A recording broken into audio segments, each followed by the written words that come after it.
Hoş geldiniz arkadaşlar yeni geometri dersimize. Yeni konumuz ikizkenar ve eşkenar üçgenler. Konumuza başlayalım. İlk özellik, bir saniye kalemi alayım. İkizkenar üçgende önceden demiştik.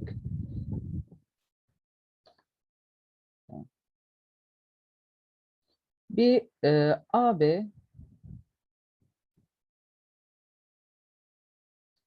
kalem çalışmıyor. Tamam. AB eşittir AC olduğunda bizim üçgenimiz ikizkenar oluyor, tamam mı? Şimdi dört tane faktör var burada. Dört tane özellik var daha doğrusu. Büyük kenarların eşitliği var yani.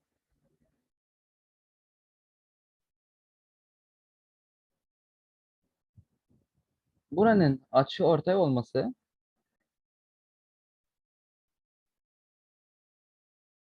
bunun kenar ortay olması,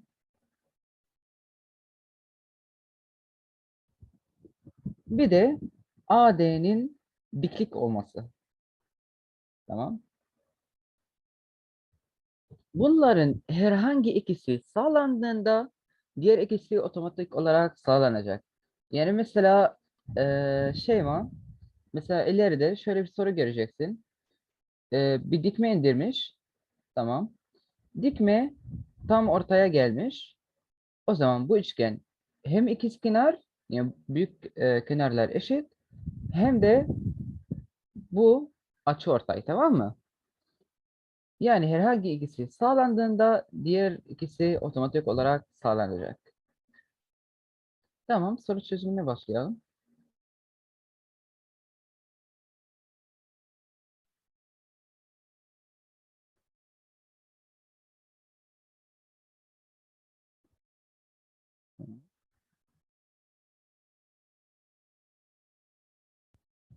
Tamam. Ee, Arkadaşlar, buna kim bakmak ister? Yani sizce nasıl çözülecek? A'dan ona diklik indiririm. Peki neden? İkizkenarı oluşturabilmek için. Bu Yani zaten ikizkenar. ikizkenarda dikliği oluşturabilmek için. Kenarı ikiye eş parçaya Evet, ayırabilmek. evet. Şimdi buradan, teşekkürler Ramazan. Bir dikme indirirsen. Bak arkadaşlar, bu çok tekrarlanacak bir soru tipi. Hatta üniversitede de tekrarlanıyor. Yani şey olarak, yardımcı soru olarak geliyor. Böyle ortaya indirdim. 5'e 5 oldu. Neden peki? Çünkü bu bir özel üçgen. Ya özel üçgen olmasa da zaten ikiye bölünecek. Pisagor'u kullanarak bu dikmenin uzunluğunu bulabileceğiz. Şimdi 12, 16 bizim özel üçgenimiz. 4 çarpı 3, 4 çarpı 4. O zaman burası 4 çarpı 5, yani 20 olacak. Anlaşılmayan bir şey var mı arkadaşlar? Yok sanırım. Birazcık daha inelim. Şeyma, bu soruya bakabilir misin? Hocam yine A'dan diklik indirsek Tamam. Bir dikme e, indireyim. Bir saniye.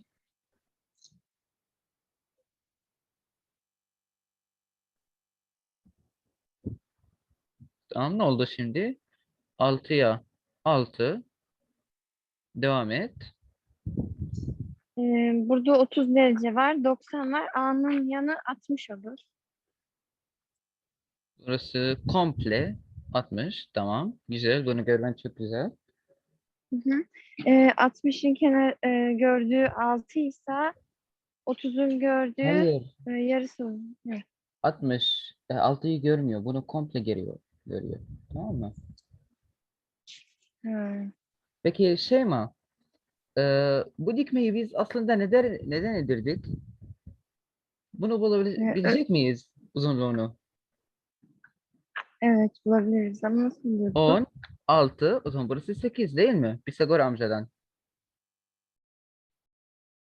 Evet. Tamam. Madem burası 8, 30'un karşısı 8 ise 90'ın karşısı ne kadar? Onun 2 katı değil Kök iki. mi? Evet. O zaman burası 16. Şey hatırlıyorsan bizim 30, 60 üçgenimiz. Burası 30, 60. Burası A ise burası A kök 3. Burası da 2A, tamam mı? Tamam mı Şeyma? Tamamdır hocam. Tamam.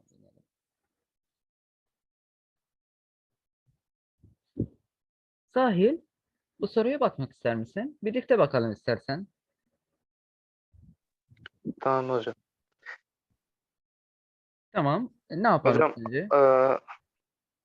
A açısından aşağıya bir Dik mi indirelim? dikme, evet, indireyim. Zaten ikizkenar sorularının tabii ki kolay sorularının büyük bir kısmı dik mi indirerek çözülür. Hocam 20'nin karesinden Bir saniye. yok, olmadı. Olmadı. Hayır oldu bak. Bu komple ne kadar? 32. Değil mi? 32. O zaman yarısı ne Evet. kadar? 16 değil mi? 16. Tamam bir yazayım. Burası 16. Burası 12. Tamam. Burası 16. Burası 20. O zaman bu kırmızı çizgi ne kadar? Ha, 20'nin 12. karesinden 16'nın karesi Evet. Yani özel çıkacak. üçgenimiz. Değil mi? 12. Evet. Evet.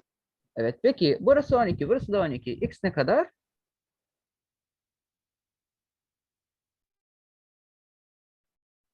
Bak. Bir tane üçgenimiz vardı. Dik üçgen. A.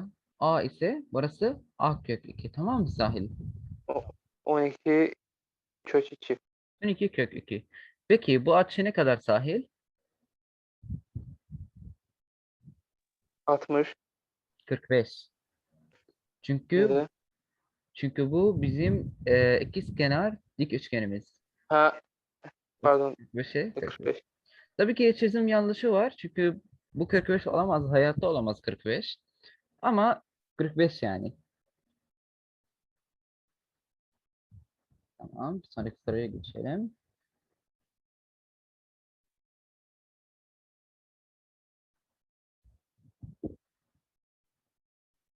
Dört. Tamam. Arkadaşlar bu soruyu ben çözeyim. Dilnur, bir bakar mısın? Birlikte bakarız istersen. Evet hocam. Bak, ilk başta istenilene bakıyoruz. Ne isteniliyor? ADC'nin çevresi. Değil mi? Evet. Evet. Peki bu kenarların toplamını istiyor ve bana sadece bunun komple 18 olduğunu verdi. Peki ben nasıl bulacağım? Zaten 6'yı buldum. Sadece 6 artı bu kenar artı diğeri. Tamam mı? Bulmam gereken şeyler. Peki 6 zaten verildi burada. Diğerlerini nasıl bulacağım? İlk başta Dilnur. BDC üçgeni. Hangi türden bir üçgen? İkizkenar üçgen. İkizkenar. Neden? Açıortay, kenarortay var. Evet, Dik kalmış. açıortay, kenar ortay oldu. O zaman bunlar birbirine eşit ve burası dik. Tamam, bunlar birbirine eşit. O zaman bak, burası A olsun, tamam mı? A buraya gitti sanki. Sanki böyle DC'yi böyle açıp kırdım. DB'ye oturttum diyelim, tamam mı? Ya önceden e, neden böyle yapıyorum? Uzunluğunu hesaplayabilmek için. Bak. Önceden DC böyleydi. Görüyor musun kırmızı çizgiyi? Evet. Şöyle tuttum. Buraya yerleştirdim. Tamam mı? Bir de bu bizim AD'miz. Başka renkle göstereyim. Tamam. AD'miz zaten burada yerinde kaldı. O zaman AD artı DC ne kadar? Bak AD Evet. artı DC ne kadar? 18. 18 aynen. Ona 6 ekle. Ne kadar? 24. 20. Tamam, teşekkürler. Rica ederim. Anlaşılmayan bir şey var mı arkadaşlar? Kenar taşımayı nasıl yaptık? Tamam Ramazan bak. Açmayı nasıl yaptık? Bak. Bir saniye. Gereksiz şeyleri sileyim. Sadece bunu göstereyim. Bak Ramazan. Bu kenar. Bu kenara tam olarak eşit değil mi? DB'ye. Evet. Tamam yani ben 60 gibi hayal edin dedim. Yani sadece bunun uzunluğuna eşit. Biz zaten AD artı DC'yi istiyoruz. Burada zaten bunun uzunluğu AD artı DC. Tamam, doğru. Evet. Tamam. Şeyma, Sahil anlaşıldı mı? Nilüfer. Anlaşıldı. Tamam. Bu soruya bakmak isteyen var mı? Size 30 saniye vereceğim. Bakalım çözer misiniz, çözmez misiniz? Önemli değil. Yani yeter ki deneyin, tamam mı? Hadi 1, 2, 3 başladık.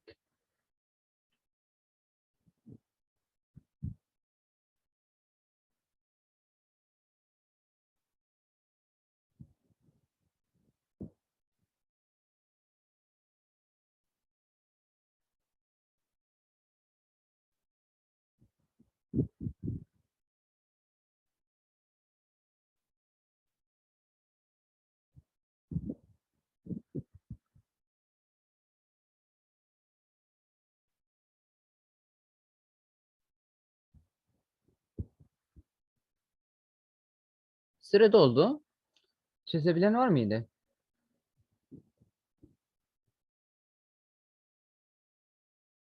Tamam Ramazan, bu soruyu benimle tartışmak ister misin?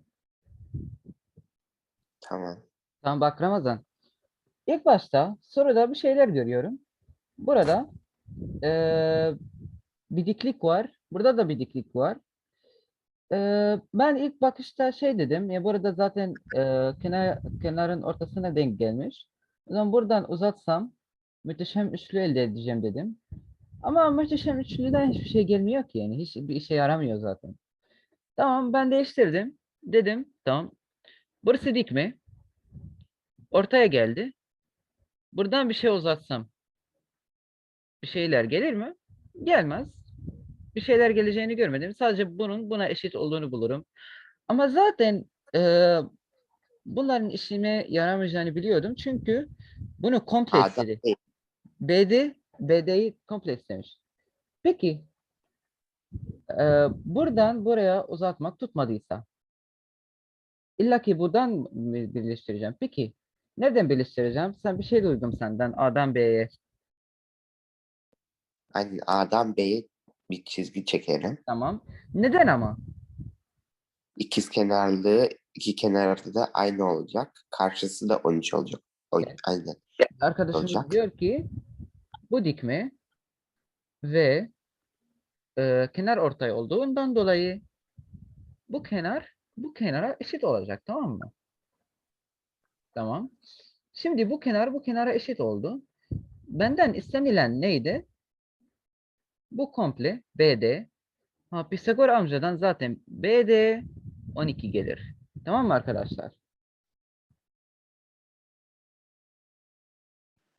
Tamamdır. Bu aslında güzel bir soruydu. Ya hatta zor bir sorunun kökeni olabilir. Bu metoda bağlı bir zor soru oluşturulabilirdi. Yani orta seviyeli bir soru diyebiliriz. Evet, tamam. Bu birazcık güzel bir soru. Tabii ki ama işlem gerektirmediğinden dolayı gene sadece 30 saniye vereceğim. 1, 2, 3. Başladık.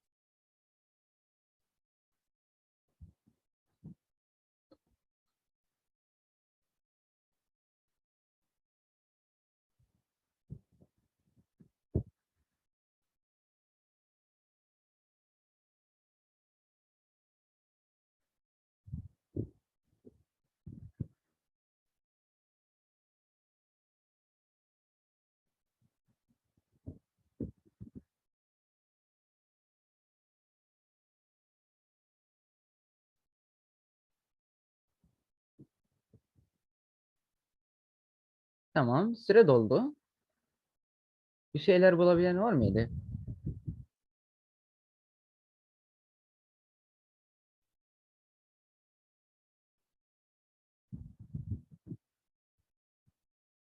Tamam. Şeyma, bu soruyu benimle tartışmak ister misin?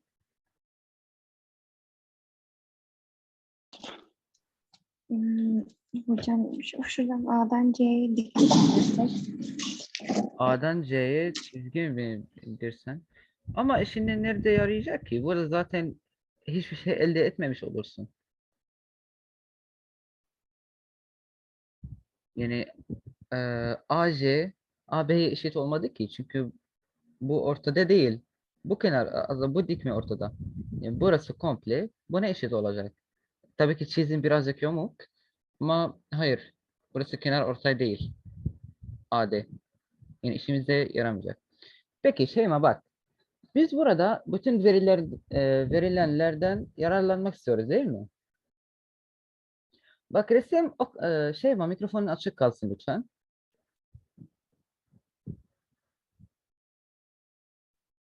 Tamam ben devam edeyim. Resimde resim o kadar basit ki bir yerden ya sadece o tek görülmeyen şey buradan uzatmak. Ama işimize yaramıyor gördüğümüz üzere. Yani resim o kadar basit ki bir yerden uzatmak, bir yerden dikme indirmek, bir yerden şey yapmak işimize fazla yaramayacak. Biz aslında böyle yapacağız. Mutlaka bir yerden bir şeyler indireceğiz de nasıl indireceğiz? İlk başta burası buna alfa diyeceğim, tamam mı? Buna da alfa diyeceğim. Burası alfa ise burası 90 eksi alfa. Peki ben şimdi neden böyle yapıyorum? Ben verilenlerden yararlanmaya çalışıyorum. Verilenler ne? Bu açılar birbirine eşit. Bu kenarlar birbirine eşit ama bu işime yaramayacak pek fazla, tamam mı? Burası alfa, burası da alfa ise buraya ne kaldı? 2 alfa. Tamam mı? Burası da 90 eksi alfa olduğu için burası 90 eksi alfa. O zaman bunlar 90 eksi alfa artı alfa. Bunların toplamı 90 artı alfa. 180'den çıkarsak burası 90 eksi alfa olur. Yani AF KF'ye eşit. Tamam mı arkadaşlar? Peki tamam ne oldu? İkizkenar üçgen bulduk. İlk başta buraya kadar nasıl geldiğimi anlamayan var mıydı? Hocam 2 alfayı nasıl bulduk onu anlayamadım. 2 alfa bak. Sahil. 2 iç. Evet. Bir dışı veriyor ya. Ha, anladım şimdi. Şimdi Tamam. anladım. Tamam. Şimdi bunlar eşit çıktı. Kenarlar. Peki az önce dedik ya buradan bir dik mi indirsek ne olacak? Ama buradan şöyle. Tamam. Dikmeyi indirdik. Neler oldu? Şimdi burası ikizkenar üçgen. Yani bu parça diğer parçaya eşit. Yani sadece bu parçayı bulabilsem 2 ile çarpsam x'i bulmuş olurum. Peki bu şekilde bu bir dikdörtgen, tamam mı? Dikdörtgen olduğu için burası 7 ise burası da 7. Komple 7 olacak. Yani buraya 3 kaldı. Tamam 3. Burası da 3. O zaman x eşittir 6. Tamam mı arkadaşlar? Unutulmayan bir şey var mı?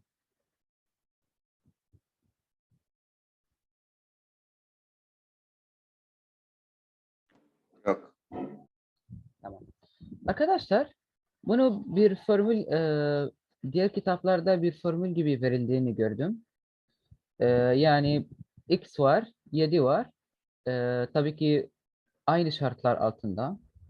X eşittir 7 eksi 4 çarpı 2 olacak, tamam mı? Yani formül gibi ezberleyebilirsiniz. Ya burası A olsun, burası B olsun. X eşittir 2A eksi 2B ya da 2 çarpı A eksi B, tamam mı? Not tutuyorsanız bir kenara yazın lütfen. Ben siliyorum. İspatını da az önce yaptık. Tamam. Ee, Bu soru çok kolay. 10 saniye vereceğim sadece. Lütfen ama soruyu çözmeye başlamadan önce bir planınız olsun, tamam mı? Bir ön bakışınız olsun. Nereden neler yapacağım diye. Mesela konumuz şu an ikizkenar üçgen. İkizkenar üçgenden nasıl yararlanacağım diye bakalım, tamam mı? Hadi 1, 2, 3 başladık.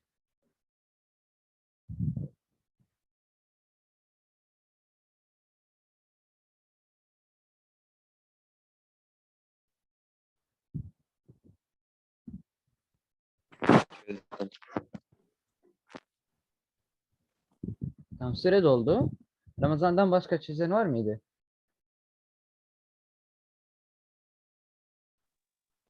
Ben de çözdüm hocam. Tamam Dilnur, sesini birazcık yükseltebilir misin? Çöz, Tamam. çözer misin? B'den D'ye bir çizgi uzattım. Tamam, bir saniye. Yani B ile D'yi birleştirdin diyorsun. Neden? Orada ikizkenar oluşturmak için. Evet. Çünkü dikme kenarın ortasına geldi.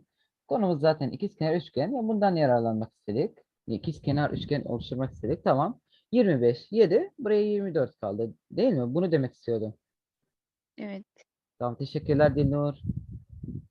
Rica ederim.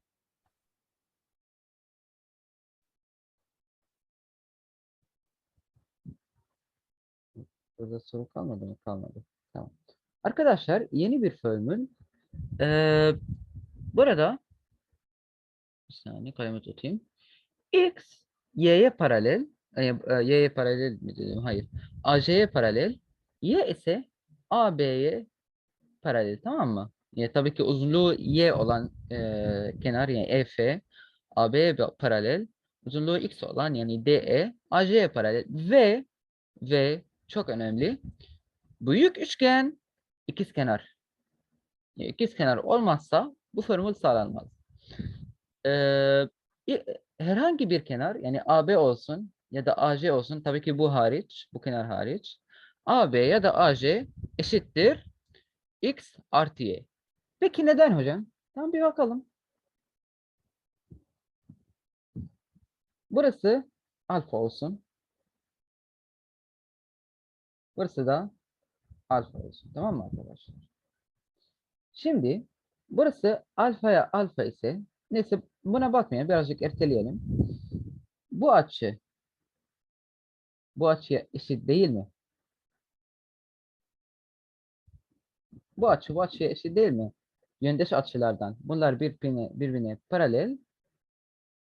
Tamam. O zaman bu açılar birbirine eşit olacak değil mi arkadaşlar? Tamam. Bu açılar eşit. Görüyorsunuz buna B diyeyim. Büyük üçgender gördüğünüz üzere 2A artı B eşittir 180, tamam mı? O zaman küçük üçgen için aynı şey sağlanacak. 2A artı B eşittir 180. Burası A, B. O zaman ne kaldı? A kaldı. Alfa kaldı. Tabii ki bu şekil paralel kenar olduğu için, yani buna paralel kenar diyoruz bu dörtgene. Burası da B olacak. 180'e tamamlayabilmek için burası alfa olacak. Burası da B olacak. Gündeş açılardan. Yani burası Y ise ikizkenar üçgenden burası da Y olacak. Burası X ise paralel kenardan burası da X olacak. Çünkü paralel kenarın birbirine karşı gelen kenarlar eşit. Burası Y ise burası da Y olacak. Ve burada ikiz kenardan burası X ise diğeri X olacak, tamam mı? Yani burası komple X artı Y. Burası da komple X artı Y. Anlaşılmayan bir şey var mı?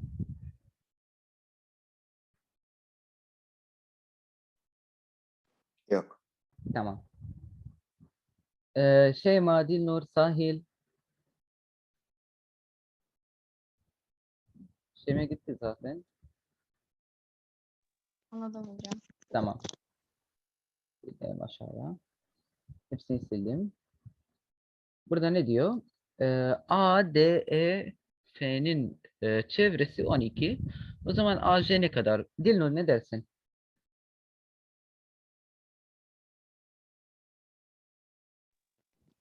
Şimdi bakıyorum hocam. Bak. AD bak bu kenar buna eşit değil mi? Evet. Bu kenarda buna eşit. Zaten AD EF'ye paralel ve DE AF'ye paralel. Yani bu bizim paralel kenar diyeceğimiz şekildir. O çevresi hepsi 12 değil mi? Burası A, B, B, A, 2A artı 2B eşittir 12. O zaman A artı B kaça eşit? Eşittir 6 değil mi? Evet. Peki bunların toplamı AC'yi vermiyor muydu? Yani cevabımız kaç? A artı B yani 6. Tamam mı? Tamam. Tamam.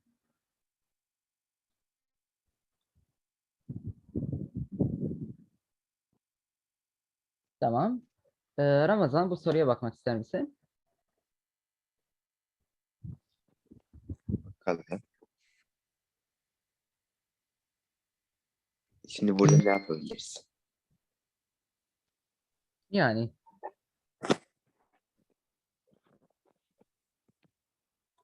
Yok açıkçası. peki az önce bir saniye 10 dakikamız kaldı. Tamam. Az önce bu küçücük üçgenlerin ikizkenar olacağını söylememiş miydik? Evet söyledik. 4, 4, 2 oluyor. O zaman bir kenara 6 olacak. AC 6 olacak. O yüzden 4, 4 kalıyor. 2. Burası da 4, 2 değil mi? Aynen. Ne istiyor zaten? A, F, E, D'nin çevresini istiyor. Yani kenarları toplamını istiyor. Kenarları toplamı ne kadar? 6, 6 daha 12, tamam mı?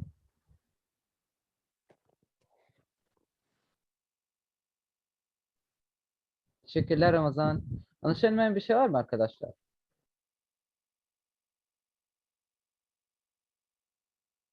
Yok sanırım. Tamam. Bir sonraki soruya geçelim.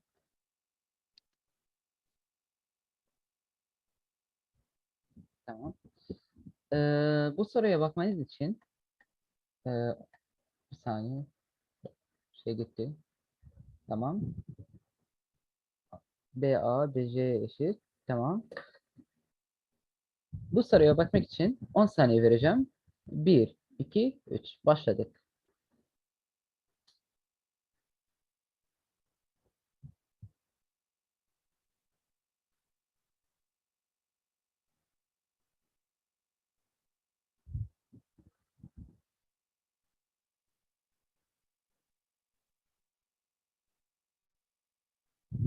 Tamam. Süre doldu. Çözebilen var mıydı? Hocam ben çözebilir miyim? Tamam. Çöz.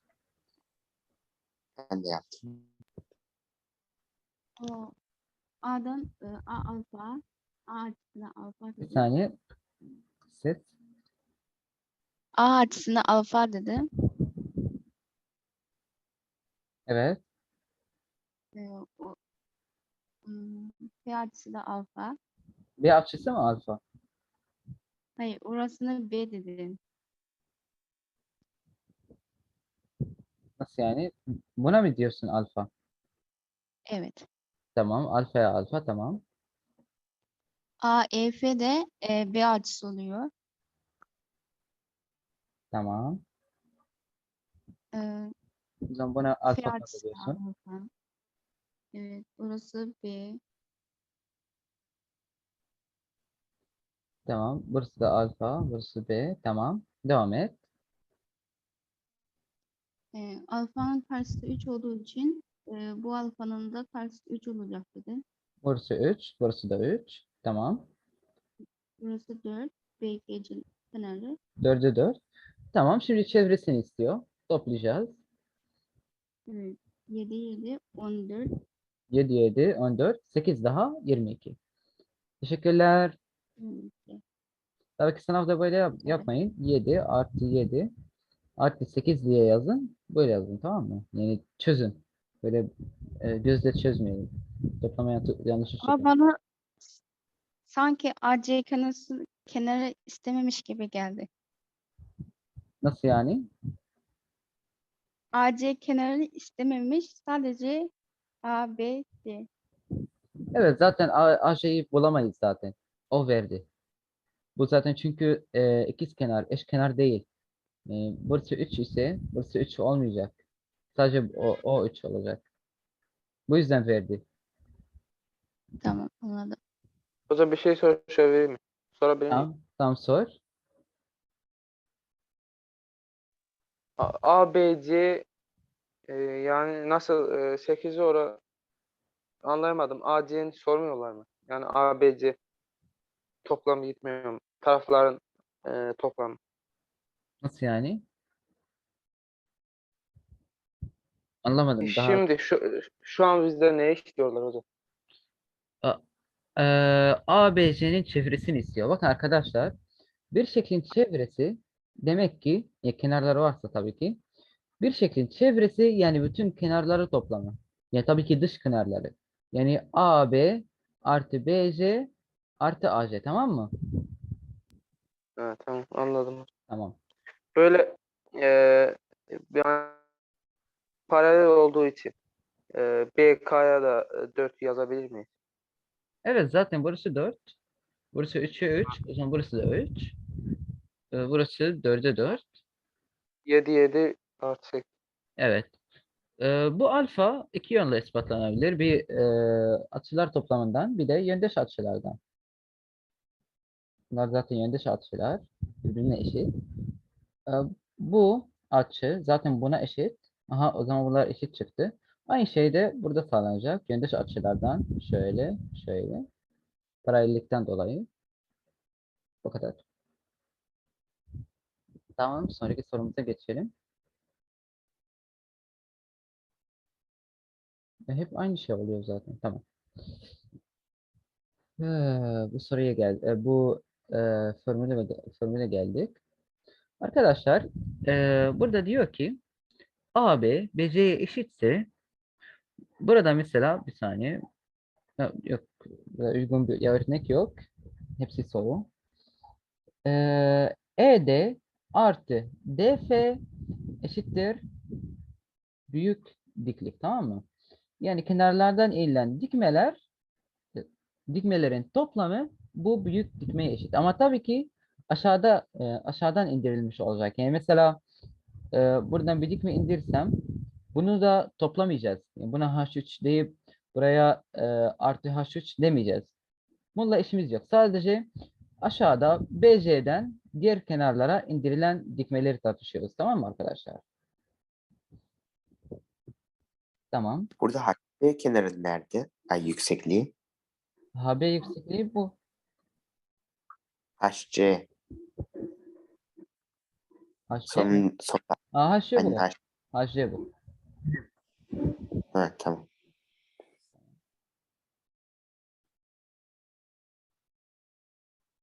Tamam. İspatından bahsetmemi istiyorsanız neyse şimdi takılmayayım. Yani hatırlıyorum da çok emin değilim. Moladan sonra gösteririm isterseniz. Yani buradan uzatacaktım, kesecektim. Sonra bunu başka bir yerde indirecektim. Yani buna eşit olduğunu ispatlayacaktım. ED'nin bu kalan parçaya eşit olduğunu ispatlayacaktım. Tamam. Çözüme geçelim. Yetişelim birazcık. Ben çözeceğim soruları. Çünkü süre kalmadı. DE ve EF'nin toplamı bu büyük dikmeyi vermiyor mu? Burası toplam olarak 10 verilecek, tamam mı? Burası 10 ise AC'yi istiyor. Yani neyse buradan indirmeseydim. Çünkü zaten AC'yi istiyor. Buradan indirseydim. Tamam, indirdim. Burası toplam 10. Tamam, 30'un karşısı 10 ise 90 karşısı 20 olacak, iki katı. Tamam mı arkadaşlar?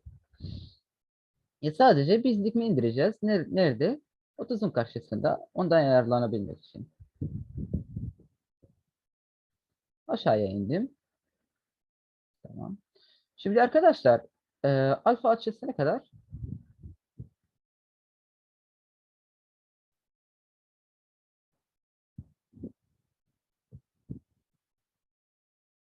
Bakın. Burası 30. evet, bu şekil komple bir dikdörtgen, bir dörtgen. Dörtgen olduğu için açıları toplamı 360 olacak. Tamam mı?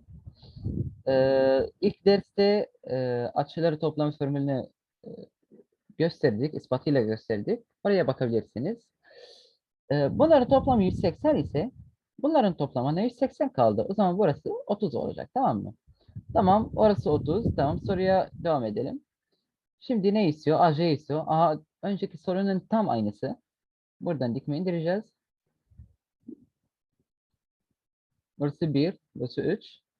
O zaman 4. 30'un karşısı 4 ise 90'ın karşısı 8 olacak. Burası komple 8. Tamam. BC istiyor burada. AB, AC eşit. O da 10. Tamam. Burası 10 olsun. 10. Buradan bir dikme indirdim. Uzunluğu 6. O zaman burası 8. Burası komple 10 olduğu için burası 2. Tamam. Burası da Pisagor amcadan ne gelecek? 2.